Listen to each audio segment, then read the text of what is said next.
Alrighty, Catherine.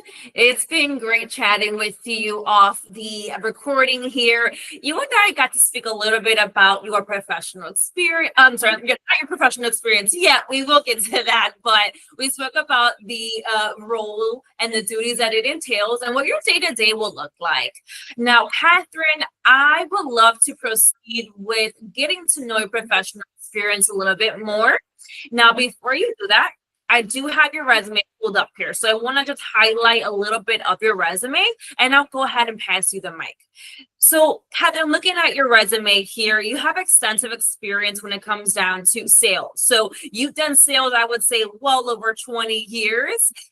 You started as a education sales manager, all the way down to a licensed health insurance sales broker manager, project manager with us, Ronstadt, and now a licensed insurance sales broker manager. So wanted to highlight those key titles that you've worked in. Now, Catherine, I'll start rambling on about you. Tell me a little bit about your professional experience and about yourself. Okay, so myself, I'm very goal oriented, right? I love to win. I love to have goals and I love to be able to crush those goals, right? So I want to over exceed what's expected, right?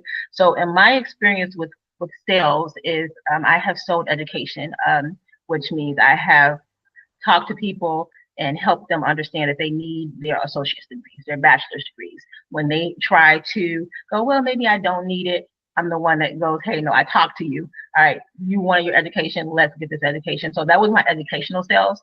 I've been in sales so many years.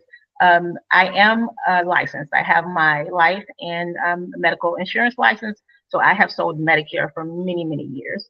Medicare is a highly populated industry.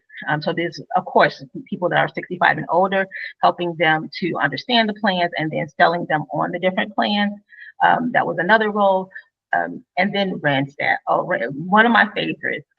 Now, this is where I traveled. I traveled the United States and I did insurance presentations for clients. So it was more add-on sales because it was already sold because Randstad is amazing.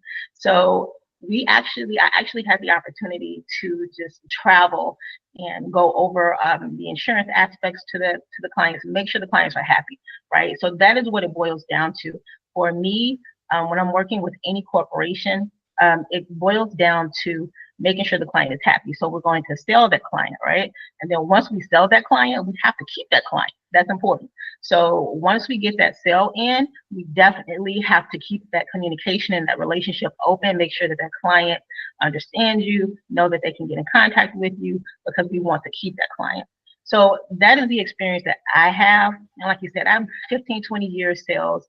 So definitely love that part of business, just the sales part and the retention part, keeping those clients happy. So that's pretty much that's the background that I have, and I can go on if you need me to. But yeah, I'm just a happy person. I love people, and people know it. You know, I like to be the one to let people know that it's going to be okay. Absolutely. You laid it out on the table for us perfectly here, Catherine, as far as, how to keep your clientele. Now, I would love to know, how do you typically approach building relationships with new clients? So it could be anything. It could be me just traveling. It could be me going into a store maybe, or because I have inside and outside sales, right? So I have had what people have called inbound, and it's my responsibility to sell on products, or I've been outside sales where I've just walked into companies. I've walked into the apartment buildings. I've walked into 55 plus communities, whatever it is, just to highlight what it is that I'm selling. So I'm very comfortable with going out, reaching out to people. I mean, I could see somebody walking down the street and I'm going to tell them, what's available, what I have available, depending on the product that I'm selling, because, it's information. And a lot of the times people just don't have that knowledge of what's available. So it's important to let people know, hey, this is available. And are you interested? Yes. Okay, well, let's talk. Very simple. Absolutely. That's wonderful. And the fact that you have, both inside and outside sales experience is definitely a bonus here. And your tenureship at your previous roles shows your expertise. Now, as far as having clients, retaining them, of course, we want to get into other departments that our clients may have. So how are you able to identify upselling or even cross-selling opportunities within your existing clients or accounts? Oh, of course. So that's really, really important. Once we get that client in and they're happy, if we have other products and services that would benefit them, definitely they have to know about it. It's really important to me, whatever corporation that I'm working for, that I know what they have available.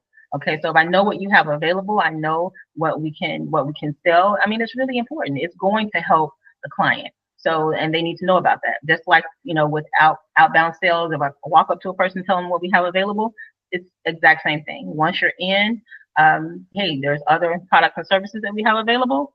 So let's talk about it. Let's at least talk about it. I mean, it won't hurt to talk about it. Absolutely. It never hurts to put yourself out there. The worst thing that happens is say no, and then you move on to the next prospect or existing client. Now, with that, Katherine, I can only imagine that you utilize a few systems with your sales experience, or, even just your general experience utilizing email systems. So tell me about some systems that you've used, are familiar with as well. Yeah, a lot of CRM systems. So we're looking at different platforms, Workday, we're Mhm. looking at Outlook, we're looking at, Google, Microsoft. I use a lot of Excel, a lot of Word. Um, customer service systems are very, very familiar to me. So, and the ones that I haven't worked with, they're really easy to navigate because I have worked with a lot of the bigger ones. Um, some of the exact names I'm not exactly, I don't remember all of the names, but I know like Workday again is like a big one. Outlook is a big one. Um, but yeah, I have a lot of experience with CRM systems. Amazing. Amazing. So you know how to navigate throughout systems. Of course, the proper training, you'll be able to adapt with that beautifully. And Katherine, I know you're looking for a new opportunity. So tell me, what the next role you're looking to join? What are you looking to get out of your next role ultimately? I just want to go to a corporation where I can flourish, right? So I can go be successful, and that's pretty much it, and grow within the corporation if possible. If there's an opportunity to grow, I'd love to grow. And that's what I'm looking for now. And I'm excited about opportunities, especially ones like this one, where it does sound like there's opportunities to go in different departments and have different goals set so that those goals can be accomplished and maybe even help other people accomplish goals. So that's what I'm looking for. I'm just looking for a company where I can go, try and be awesome and grow. Absolutely. That's amazing, Katherine. And how soon are you looking to start a new role? As soon as possible, actually. Awesome. All right, Katherine. Well, I'm going to go ahead and end our interview here. It truly has been a pleasure speaking to you and getting to know your professional experience a bit further. But don't hang up on me quite yet, Katherine. I want to go ahead and chat with you really quickly. Okay, sounds great. Thank you.